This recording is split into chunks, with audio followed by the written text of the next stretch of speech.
Yay, okay, I'm live.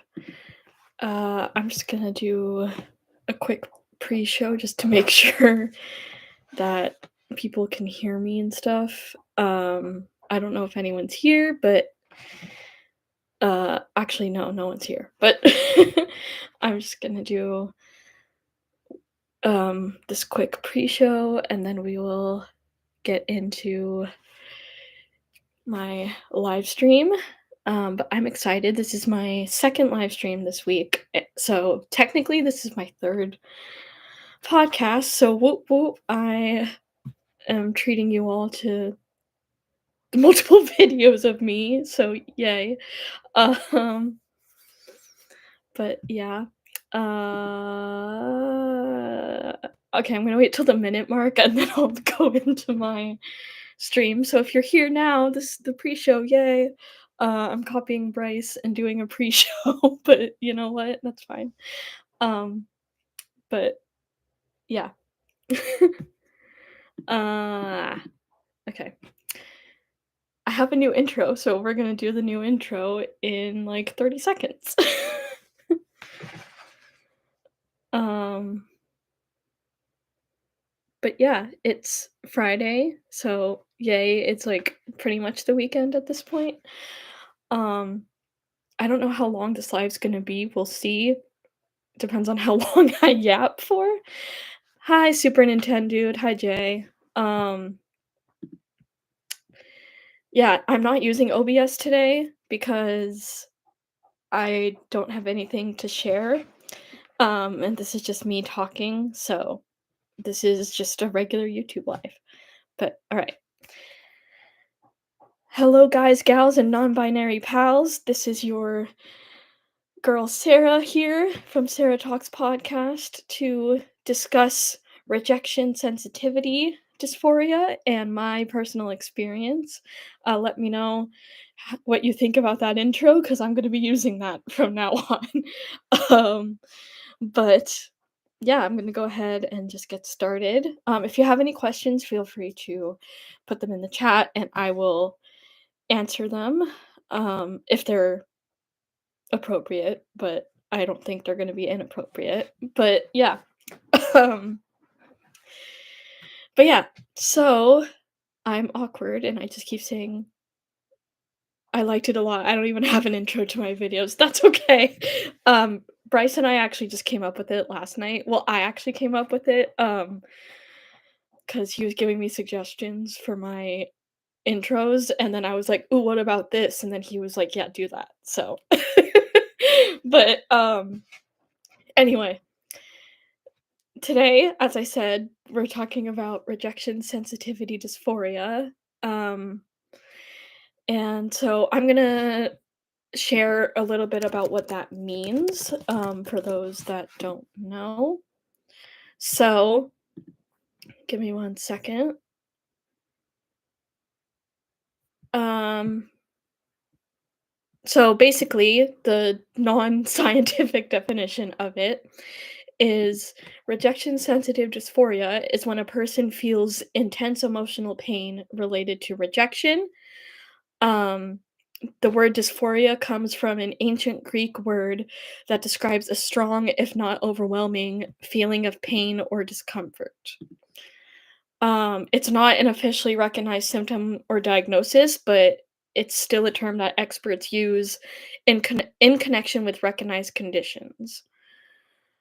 People with RSD are more likely to interpret vague interactions as rejection and may find it difficult to control their reactions. So that's a little bit about what it is, and that is from the Cleveland Clinic because I need to cite my sources. But yeah, so that's that. And I'm just going to talk a little bit about what that means for me. So for those that don't know, and if you don't know, go and watch my first podcast and my second one too, because I talked a little bit about it. But I am autistic and also have ADHD, and I was late diagnosed with both of those. Um, so I was just diagnosed at 27. with both of those, so that's been an experience, and it's been interesting to learn about that. Um, and I definitely do experience rejection sensitive dysphoria, that's the name. Um, and how it manifests for me is if I sense that somebody is mad at me, I get really dysregulated and get really upset, and I also tend to, like, shut down and not wanna talk. So that's one way that it manifests. And then also, um, how else? You would think I would be more prepared for this, but I'm not. But, it's okay. But it also manifests in, me, struggling with, like, friendships and relationships because I feel like if someone is not communicating with me, that they no longer want me around, which I know is not always true, but it's just, like, my anxious brain and the rejection, um, playing tricks on me. So that's another way that it manifests. And I would say that it is very overwhelming, when I am in those moments, and it has caused a lot of issues within my relationships and friendships because I've lost several friends and, like, people that I had romantic relationships with because I've been so anxious and so sensitive to, um, rejection. Um, so which I know is, like, that's kind of on them and not so much on me, but it's hard to not blame myself for it, and it's led to me being called too sensitive, which I don't think there is such a thing as being too sensitive, that's just me, but, yeah, uh, also, I'm gonna share this stream to people so that way I can, um, get more people in here maybe.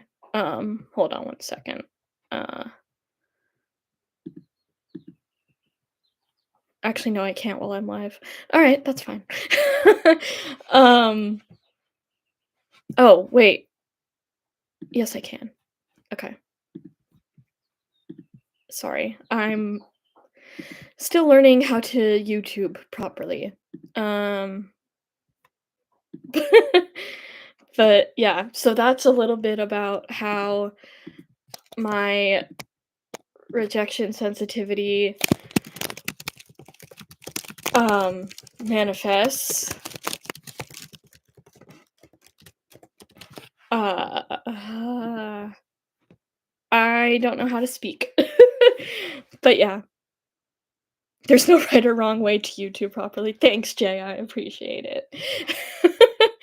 But, actually, Jay, you know what? I'm gonna mod you. Okay. There you go. Welcome to Mod Squad, Jay. Um, since you modded me on my gaming channel, I'm gonna mod you. Um, but yeah, so that's a little bit about my experiences. Of course, s you're you're awesome, so thank you. I don't know where I was going with that. My brain is, like, not braining properly. Um, but yeah. So, rejection sensitivity I keep saying sensitivity, it's rejection sensitive dysphoria. I it's mostly common. Yeah, no worries, Jay. Um, I should go subscribe to you on I'm gonna go subscribe to you on all of my channels. But, um, but yeah, so it's mostly common in people with ADHD, but I think other people can have it too. Um, so you're welcome. And I definitely I definitely have it, like, there's no doubt in my mind, and maybe it's manifesting from my anxiety, but I'm also working through my anxiety right now, but it's rough. I don't recommend, um, anyone to have this because it's not a fun experience. Um, and yeah, let me tell Bryce I'm live. Um, I'm surprised he wasn't the first one in here, but anyway.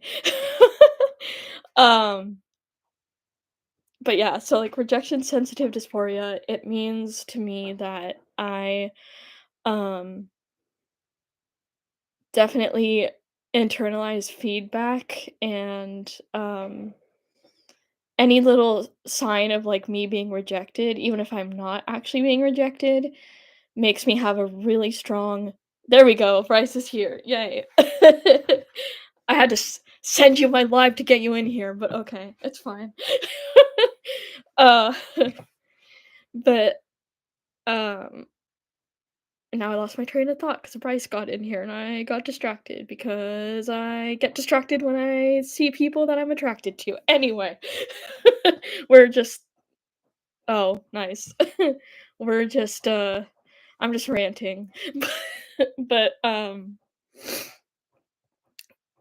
I don't even know what I was saying. ADHD. Okay. um but yeah, no. So rejection sensitive dysphoria, it's definitely literally. um but yeah. Um wow, my words are like not wording right now. Ah. Okay. Um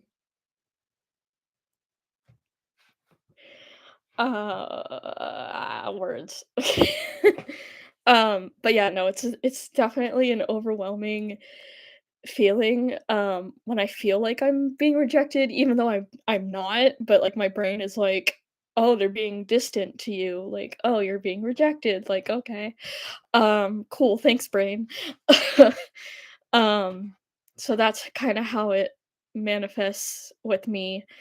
Um, yeah. I'm so awkward, and I definitely should have written down notes, but you know what? I'm just doing it anyway because I want to. Um, but yeah, that's a little bit about how it manifests in my ever so lovely mind that I have. Yeah, is there anything else I wanna say about it? Let me look up actually one thing, hold on.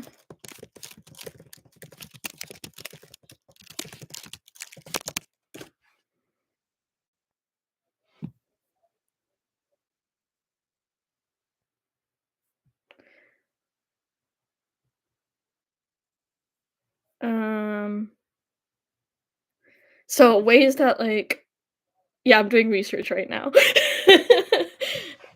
Sorry for the keyboard ASMR, but, you know. Um, yeah, okay, so I looked up, like, ways that people can help those that have rejection sensitive dysphoria, um, and one of the ways is to help them develop affirmations so that this helps with reducing the noise of negative thoughts, so, like, positive phrases like, "I am stronger than I think," "My mind is uniquely wired and creative," "I can make a mistake and be a good person," and "I can take risks and see what happens." Those are, like, some of the examples, and I think those are pretty good, because I definitely try to do that with myself too, like, if I feel like okay, like, I make mistakes, I'm human, like, I'm not perfect, but, my problem is, like, when I make a mistake, I feel like everyone's gonna hate me because I make a mistake, so, like, reminding myself that, like, I'm human and, like, yeah, you're gonna make mistakes, like, but that doesn't mean that you're a bad person, like, that has helped me a lot with it. Um, and then this is more about, like, kids and children, but or kids and children, kids and teens. Um, but let me see if I can find something else.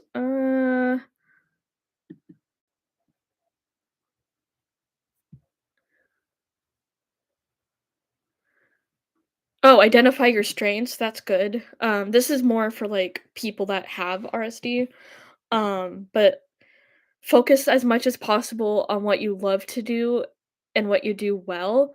So, make a list of qualities or talents you like about yourself. I'm definitely gonna do that because I like journaling stuff, so I feel like that's gonna help me. Um, did I do this because I needed to hear this for myself? Absolutely, but, if it helps someone else too, great. Um, but yeah.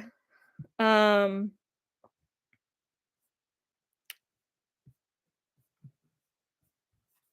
um, and then remember the times you persevered despite discomfort. Um, so make it a habit to recall moments where you persisted in the face of fear. Okay. Yeah, so that's another way to, like, deal with it. Ooh, this one's a good one. So each day, name a few good things and not so good things that transpired.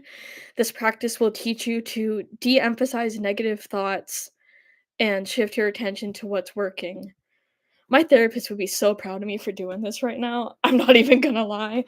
I might send her this when I'm done, actually, and be like, look, I did this. um, I always persist in the face of fear. I just do it anyways. Yeah. Like I literally am just doing this live because I I don't know. I wanted to, but I was like nervous about it. But here I am. So yay. Um oh, this one, so it's stop, think, act and recover to manage big feelings, especially during unpleasant interactions. Pausing will also help you accurately gauge a situation instead of speaking out of turn or rushing to a conclusion. Okay, that one I'm writing that I'm writing all these down, but, like, that one is really good because I need to remind myself to pause and, like, not react so quickly to things because it's not always a great thing that I do, but anyway, um oh, this one is I love this affirmation. Your sensitivity is a positive. Many people are quick to negatively label and shame sensitive individuals, which does nothing to help RSD. Like as I mentioned, I get called too sensitive, but like um that's not helpful. Um what does help RSD is embracing sensitivity and the good that comes with it. So say I am sensitive, which means I feel things deeply and connect to people in special ways and wear sensitivity like a badge of honor. I love that. That's that's powerful right there, in my opinion. Yeah, so those are like some ways to deal um with RSD and like the negative thought process. I'm also she happens to be my best friend. Another way to say you miss every shot you don't take. Yeah, pretty much. Um yeah, pretty much.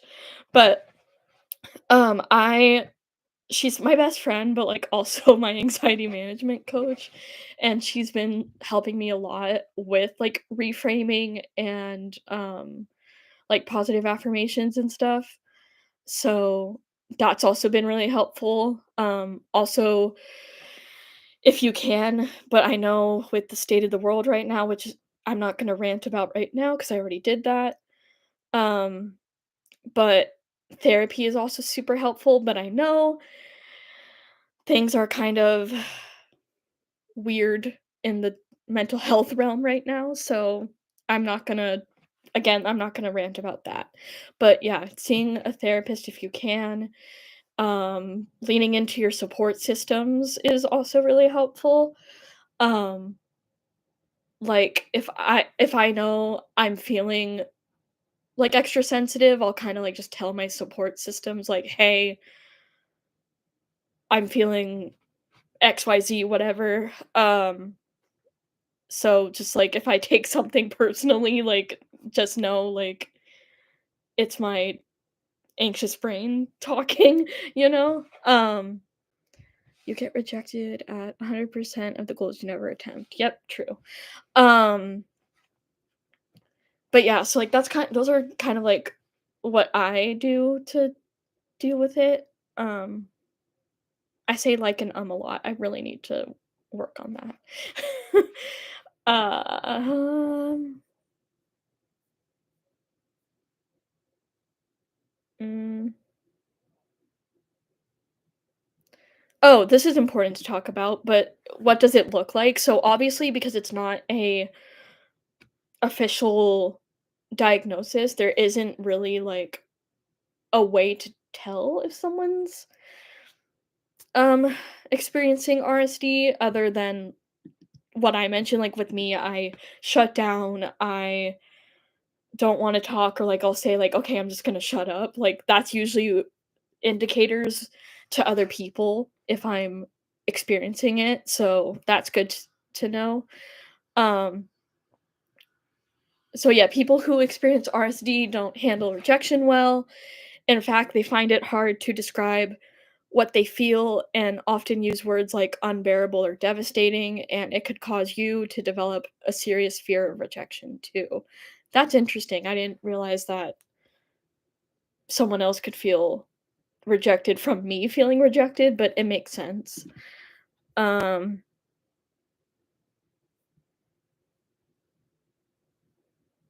mm, the symptoms. So again, it's not an official diagnosis. But some of the symptoms, I guess. This is from WebMD, just so I'm citing my sources, so because I do that. Um, but so be strong people pleasers, which I'm 100% a people pleaser. I'm working on it, but yeah, that's me. Feel more embarrassed or self-conscious, yep. Have low self-esteem and self-doubt. This is calling me out right now, but that's fine. Display sudden outbursts of physical emotions like anger, tears, and sadness. I don't really do that as much, but sometimes. Engage in negative self-talk. Yep. I do that. Um, have difficulty managing their reactions. Find it draining to manage relationships. I wouldn't say it's draining, but like it's hard for me to like maintain relationships. So, and then suddenly become quiet, moody, or show signs of depression or anxious feelings. Yep. Um, and then what causes it is so experts don't fully understand the cause yet, but some believe the structure of your brain has something to do with it. So um with some people for some people with psychological or behavioral conditions, the brain might not regulate signals that like manage acts of rejection. I have a whole reaction channel. I don't what did I say that like I don't remember what I said that like correlated to that. But yeah.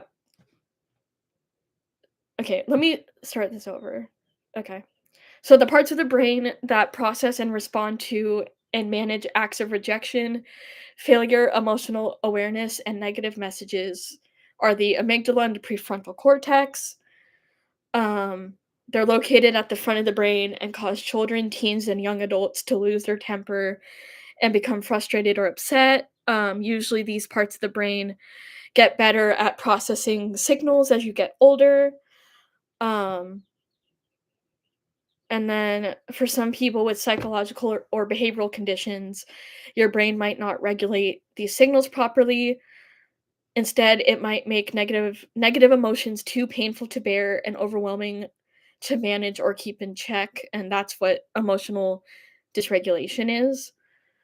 Um,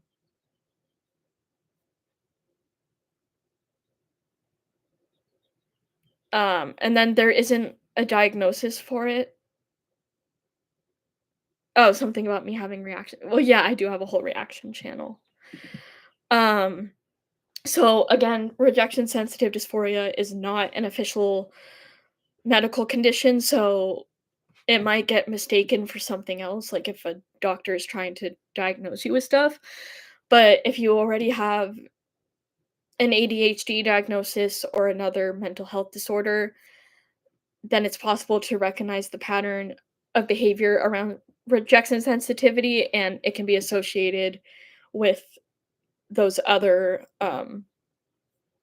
condition I don't want to say conditions because that doesn't sound right, but like those other concerns, I guess. Um and then there's no specific cure or treatment for RSD, but you can use specific medication and therapies. So prescription ADHD drugs are designed to activate brain receptors that improve your brain's ability to receive and process emotional signals. Prescription drugs stimulant medications like Adderall and Ritalin stimulate certain chemical messengers that shoot signals between different brain cells. Um, mono, they're MAOIs. I'm not going to say the whole name because yeah. But they're often used to treat depression, but they've also been known to improve sensitivity to rejection, but you can't take it along with other commonly used ADHD medications. And then therapy, as I mentioned, such as cognitive behavioral therapy and talk therapy. Okay, here's an unpopular opinion. And I know this is not my reaction channel, but I'm gonna say it anyway. But I well, I guess it's not really like an unpopular opinion because there's controversy around this topic. But with cognitive behavioral therapy, some of my other neurodivergent friends have said that cognitive behavioral therapy is not helpful for them. Um, and they prefer dialect dialectical behavioral therapy, which is different from cognitive behavioral therapy. So I just found that to be interesting. Let me look up what that is. Um, um, so CBT, um, uh, hold on.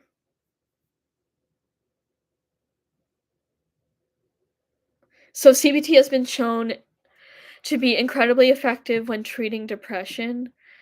Um, is more likely to make depression go into remission than other types of therapy.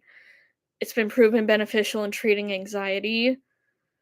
But DBT was created to help those diagnosed with borderline personality disorder, and it helps people change their behavior patterns as opposed to trying to think or talk through the issues they are struggling with.